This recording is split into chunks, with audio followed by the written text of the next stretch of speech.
शुद्धि चाहिए, शुद्धि। जैन धर्म में अगर शुद्धि की बात कही गई है कि लेटरिन से आओ, नहाओ, पहले पानी डालो, कपड़े पहनो, लेट बात एक साथ नहीं होना चाहिए, वहां तो गिनापन ही गिनापन है पूरा, है ना। तो शुद्धि की बात कही है। शुद्धि की बात इसलिए कही है, पहला सुख निरोगी काया, पहला सुख निरोगी काया। तेरी काया निरोगी होगी तो मन धर्म में लगेगा, परिणाम निर्मल रहेंगे, धंधे पानी काम में मन लगेगा। काया रोगी होगी तो कहां से धंधे पानी काम में मन लगेगा?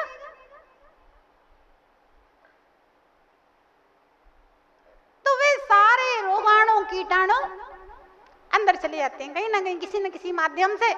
और जब तक हमारी रोग प्रतिरोधक क्षमता अच्छी रहती है 40-45 तक, तब तक असर नहीं करते, वे कटते जाते हो। बस जहां 45 की उम्र हुई, फिर बस देखो कैसे रोग शुरू होते हैं शरीरों में। अब क्या किया? कीटाणुओं को मारने के लिए दवाएं छिड़की, दवाएं छिड़की। अब वे दवाएं अगर कीटाणुओं के लिए खतरनाक हैं तो आपके लिए भी खतरनाक है। एक लेख था, किसी डॉक्टर का पढ़ा था वो मैंने, उसमें लिखा था कि कीटनाशक दवाओं के माध्यम से गर्भस्थ शिशु के अंदर गर्भ में कैंसर की संभावनाएं हो सकती हैं। और ऐसे बच्चे देखे गए हैं जो गर्भ से उत्पन्न होते ही उनको कैंसर है, मतलब गर्भ से ही कैंसर है। ऐसा एक डॉक्टर का लेख लिखा हुआ था। मतलब अब देखिए, गर्भ से बच्चा पैदा बीमार ही होता है। डॉक्टर कहते हैं कि पहले 100 में से 5 बच्चों को मशीन में रखा जाता था, आज 100 में से 95 बच्चों को पैदा होते ही मशीन में रखा जाता है। क्यों?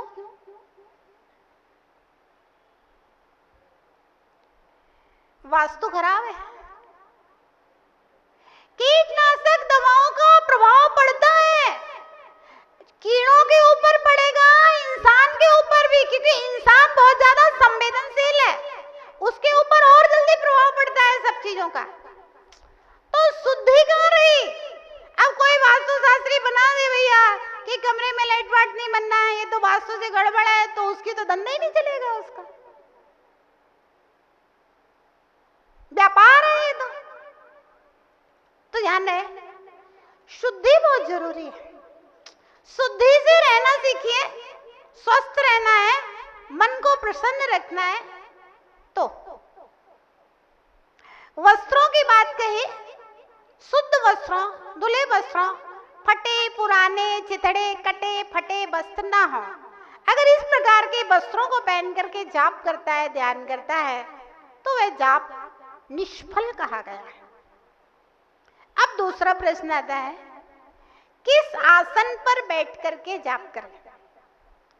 शास्त्रों में कहा है, बांस के आसन पर बैठकर जाप करने से दरिद्रता आती है, पाषाण के आसन पर बैठ करके जाप करने से रोग आता है, जमीन में बैठ के जाप नहीं करना चाहिए, भूमि के ऊपर बैठ करके जाप करने से दुख होता है, मिट्टी की भूमि पर, लकड़ी के आसन पर बैठकर जाप करने से दुर्भाग्य की प्राप्ति होती है, घास के आसन पर बैठकर जाप करने से यश की हानि होती है, पत्तों के आसन पर बैठकर जाप करने से चित्त भ्रांति होती है, और चमड़े के आसन पर बैठकर के जाप करने से ज्ञान नष्ट होता है, और कंबल ऊन के आसन पर बैठकर जाप करने से पाप बढ़ता है। नीले वस्त्र का आसन हो तो दुखकारी है, हरे वस्त्र का आसन मान भंग करने वाला। अब कौन सा आसन शुभ होता है? तो कहा है, श्वेत वस्त्र का आसन हो तो यश की वृद्धि करने वाला, हरे रंग का, पीले रंग का आसन हो तो हर्ष उत्पन्न करने वाला है, लाल रंग का आसन भी परम श्रेष्ठ कहा गया है और सर्वश्रेष्ठ आसन कहा है। तो डाभ का आसन दर्भासन को जाप के लिए सर्वश्रेष्ठ आसन कहा गया। अब हम देखते हैं कि किस दिशा में बैठ करके जाप करने का क्या फल होता है। पूर्व दिशा को यमनांतक कहा गया है, यानी कि पूर्व दिशा में किया गया जाप मृत्यु का नाश करने वाला है। दक्षिण दिशा को प्रज्ञांतक कहा गया है। दक्षिण दिशा की ओर मुख करके किया गया जाप बुद्धि का अंत करने वाला है। और उत्तर दिशा को विज्ञानतक कहा गया है। उत्तर दिशा की ओर मुख करने वाला, मुख करके जाप विघ्नों का विनाश करने वाला है। और इस प्रकार से चारों दिशाओं के जापों का फल कहा गया है। पश्चिम दिशा का जाप पद्मांतक कहा गया है, हृदय को कष्ट देने वाला होता है।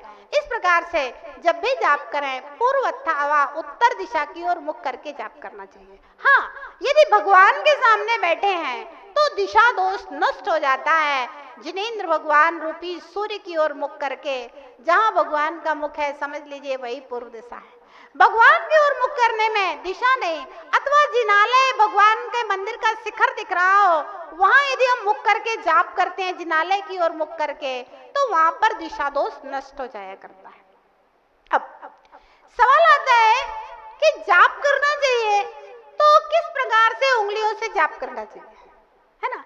कुछ लोग कहते हैं ऐसे करना चाहिए, कुछ लोग कहते हैं इधर से करना चाहिए, कोई कहेगा इधर से, इस तरह से। तो जाप के लिए कहा कि पांचों उंगलियां हमारे हाथ की श्रेष्ठ हैं, लेकिन नाखून से गुरिया खिसकाते हुए कभी भी जाप नहीं करना चाहिए। जो लोग नाखून से गुरिया खिसकाते हुए जाप करते हैं वह जाप निष्फल हुआ करता है। उंगली से खिसकाना चाहिए, गुरिया खिसकाना है तो हाथ से करना है तो कैसे। अंगुष्ठी तो मोक्षार्था, अंगूठे के जो जाप होता है वह मोक्ष प्रदान करने वाला होता है। धर्मार्थ तर्जनी भवेत, और तर्जनी जो होती है उससे जाप करते हैं इस उंगली से, धर्म की सिद्धि होती है, धर्म अर्थ की सिद्धि। मध्यमा शांतिकम गया, और ये जो मध्यमा उंगली है इससे किया हुआ जाप शांति प्रदान करने वाला होता है। सिद्धि लाभ है अनामिका, और अनामिका उंगली जो है छीली के बगल वाली, इससे सिद्धि की प्राप्ति होती है। कनिष्ठा सर्व सिद्ध्यर्थम, और यदि कनिष्ठा भी यूज हो रही है तो वह संपूर्ण सिद्धियों को प्राप्त कराने वाली होती है। तो इस प्रकार से गिनती पूर्वक जो जाप होता है वह महान जाप कहा गया।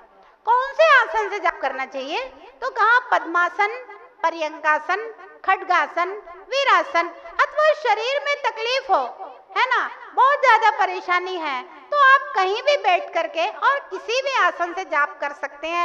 आसक्ति अनुष्ठान हो, संलेखना समाधि की स्थिति हो, और बिल्कुल शरीर जर्जर हो तो लेटे लेटे भी जाप किया जा सकता है। लेकिन जिनकी शक्ति है, क्षमता है, वो सोचे कि हम लेटे लेटे जाप कर लें, तो उनको जाप करने की कोई भी फल की प्राप्ति नहीं होती। अब सवाल आता है कि किस स्थान पर बैठ करके जाप करें। तो शास्त्रों में कहा गया है, ग्रहे जपा फलम प्रोक्तम वने सद्गुणम भवेत। घर में बैठ करके जो जाप किया जाता है उसकी अपेक्षा से अगर जंगल में जाकर के जाप किया जाए तो 100 गुने फल की प्राप्ति होती है। और पुण्यारामे तथारण्ये सहस्र गुणिते मतम, पुण्यारामे यानी कि जंगल में नशिया में जाकर के यदि जाप किया जाता है। नशिया कौन होती है, जहाँ पर निषदिका साधु संतों की जहाँ समाधि बनी रहती है ना, उस स्थान को नशिया कहते हैं। तो नशिया में जाकर के जाप करने से 1000 गुणे फल की प्राप्ति होती है। पर्वते 10 सहस्रम, और यदि पर्वत के ऊपर चढ़ करके जाप करता है तो 10,000 गुणे फल की प्राप्ति होती है। नद्याम लक्ष्य मुदाहर्तम, और यदि नदी के किनारे बैठ करके जाप करता है तो 1,00,000 गुणे फल की प्राप्ति होती है। कोटि देवालय प्राहु, और यदि देवालय यानी जिनालय के अंदर बैठ करके जाप करता है तो करोड़ गुने फल की प्राप्ति होती है। प्राहु रनंतम जिन सन्निधौ, और अगर जिनेंद्र भगवान के पास बैठ करके जाप करता है तो अनंत फलों की प्राप्ति हुआ करती है। तो इस प्रकार से जाप करने में भगवान की प्रतिमा का विशिष्ट महत्व कहा गया। एक माला यदि भगवान के सामने भी फेरता है, विशुद्धि पूर्वक, भाव पूर्वक, मन के संकलेश से रहित होकर, तो वह एक माला भी महान पुण्य का संचय करने वाली हुआ करती है, एक उपवास के फल को प्रदान करने वाली होती है। इसीलिए मैंने एक बार अभी बताया था जाप के विषय में बताते समय कि विमल सागर जी महाराज कहते थे कि जो एक गृहस्थ है वो 5 पापों को करता है, हिंसा, झूठ, चोरी, कुशील, परिग्रह। तो इन 5 पापों को दूर करने के लिए प्रत्येक गृहस्थ को, हर व्यक्ति को कम से कम 5 माला एक दिन में जरूर फेरना चाहिए। इससे कम फेरता है तो उसका पाप बढ़ता है, और यदि इससे ज्यादा फेरता है तो उसके लिए पुण्य की वृद्धि होती है। तो जिनेंद्र भगवान के सामने जाप करने का अपना विशिष्ट महत्व होता है। और उस जाप के समय यदि आप दीपक जला करके जाप करें और यदि धूप की आहुति दे करके जाप करें, तो जाप मंत्र शास्त्रों में लिखा है एक मंत्र पढ़ने का 1000 गुना फल ज्यादा कहा है अगर दीपक जलाकर और धूप की आहुति देकर के जाप किया जाता है किसी भी मंत्र का। तो इस प्रकार से किस स्थान पर जाप करें, क्योंकि स्थान का, क्षेत्र का प्रभाव मन के भावों के ऊपर पड़ता है, और जब क्षेत्र का पुण्य पाप सब कुछ मन के भावों के ऊपर निर्भर है। तो इस प्रकार से जब विशिष्ट क्षेत्र में जाप करते हैं, विशिष्ट द्रव्य से जाप करते हैं, तो उसका विशिष्ट महत्व होता है। अब सवाल आता है कि माला से जाप करें या हाथ से जाप करें। उत्तम जाप वह होती है जो हृदय कमल के ऊपर 108 पंखुड़ी बना करके जो जाप किया जाता है, ध्यानस्थ मानसिक जाप। 3 प्रकार के जाप होते हैं, वाचनिक जाप, उपांशु जाप और मानसिक जाप। वाचनिक जाप होता है नमो रियंदाणम, नमो सिद्धाणम, नमो हरियाणम, वाचनिक जाप। उपांशु जाप, जिस जाप में होठ ना खुले, होठ बंद रहे, लेकिन जीभ हिल करके मंत्र का उच्चार करे, वह है उपांशु जाप। और मानस जाप, जिस जाप में ना तो होठ खुले और ना जीभ हिले, मात्र ध्यान में बैठ करके स्मरण रूप, ध्यानस्थ रूप जो जाप किया जाता है वह मानसिक जाप होता है। मंत्र शास्त्रों में लिखा है वाचनिक जाप से 100 गुना फल उपांशु जाप का होता है, और उपांशु जाप से 1000 गुना फल मानसिक जाप का कहा गया है। मानसिक जाप करें सर्वश्रेष्ठ है, लेकिन मानसिक जाप में मन नहीं लगे तो उपांशु जाप करें, और उपांशु जाप में नींद आए तो फिर वाचनिक जाप करें। अपनी शक्ति के अनुसार, अपनी क्षमता के अनुसार, क्योंकि लोगों को सबसे ज्यादा नींद आती है तो 2 चीजों में आती है, या तो प्रवचन सुनने में, स्वाध्याय में नींद आएगी, किताब पढ़ने में, या फिर माला फेरने में नींद आती है।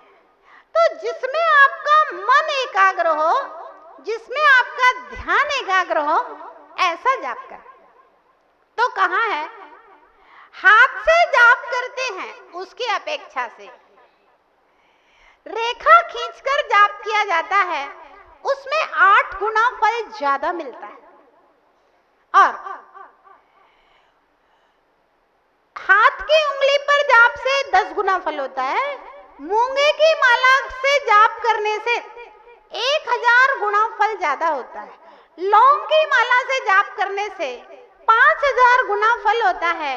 स्फटिक मणि की माला से जाप करने से 10,000 गुना फल होता है।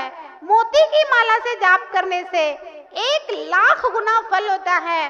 कमल घट्टे की माला से जाप करने से 10,00,000 गुना फल होता है, और सोने की माला से जाप करने से करोड़ गुना फल कहा गया। धातु की माला सर्वश्रेष्ठ जाप कहा गया है जाप करने के लिए। लेकिन ध्यान रखना, जो कांच की मालाओं से जाप करते हैं वो जाप नहीं करना चाहिए। कांच की माला हो साधारण काष्ठ की माला हो, रेडियम की माला हो, और आजकल ये क्रिस्टल की माला, चमचमाते हुए मोतियों की माला होती है, वह भी अपने हाथ में कांच और प्लास्टिक है, प्लास्टिक की माला हो, क्रिस्टल की माला हो, ये सब मालाओं से जाप करने से दरिद्रता आती है, कंगाली आती है। इसलिए इस प्रकार की मालाओं से जाप नहीं करना चाहिए। आपके पास कोई भी माला नहीं है जाप करने के लिए, तो आप धागे की माला से जाप कर सकते हैं, क्योंकि जाप की मालाओं के विषय में लिखा है कि सर्व कार्यों की सिद्धि के लिए पंचवर्ण पुष्पों की माला से जाप करें। दुष्ट व्यंतरों के स्तंभन के लिए मणियों की माला का उपयोग कहाँ है? रोग शांति पुत्र प्राप्ति के लिए मोती अथवा कमल गट्टे की माला का उपयोग कहाँ है? और शत्रु उच्चाटन के लिए रुद्राक्ष की माला, मोक्ष की सिद्धि के लिए स्फटिक मणि की माला अथवा धागे की माला कही गई। स्फटिक की माला या धागे की माला ये मोक्ष सिद्धि के लिए सर्वश्रेष्ठ कही गई है। कोई यदि अच्छी माला अपने पास नहीं है तो सबसे बढ़िया धागे की माला, लेकिन धागे की माला खंडित नहीं होना चाहिए। ये मंदिरों में ऐसी रखी रहती है, वही जमीन में गिर गई, उठा के रख दिया। धागे की माला से भी फेरना है तो आप अपनी पर्सनल माला रखिए अपनी डिब्बी में और उससे शुद्ध माला से जापिए। धागे की माला हो, देखिए कपड़े चाहे 2 जोड़ी हो, पुराने हो, कोई दिक्कत नहीं, लेकिन उनको धो करके साफ सुथरे बढ़िया ढंग से पहनना चाहिए। इसी प्रकार से माला चाहे गांठ वाली हो, धागे की हो, सिंपल हो, लेकिन वह साफ सुथरी शुद्ध होना चाहिए। चाहे किसी के हाथ में जा रही है, चाहे कोई ने उठाया जमीन में डाल दिया, उसे से हमने फेर लिया, उसमें भाव विशुद्ध भावों की पवित्रता नहीं आती है। तो माला हमेशा अपनी पर्सनल ही होना चाहिए, हर व्यक्ति की अपनी माला से जाप करके अपने पास रखे, है ना। तो इस प्रकार से माला का व्याख्यान कहा गया है। लेकिन इन सब व्याख्यान को सुनने के बाद में एक बात ध्यान रखे, सब कुछ कह देते हैं, इन सब के पीछे द्रव्य शुद्धि हो गई, क्षेत्र शुद्धि हो गई, काल शुद्धि की बात भी बताए देते हैं कि कब माला करना चाहिए।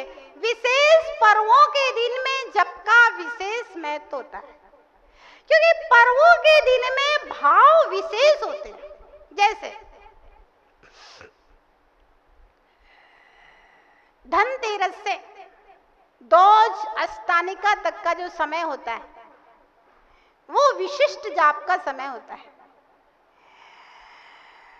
नौ दुर्गा का जो टाइम होता है, दशहरा का पूर्णिमा, कुआर की शुक्ल पक्ष, वह विशिष्ट जाप का समय होता है।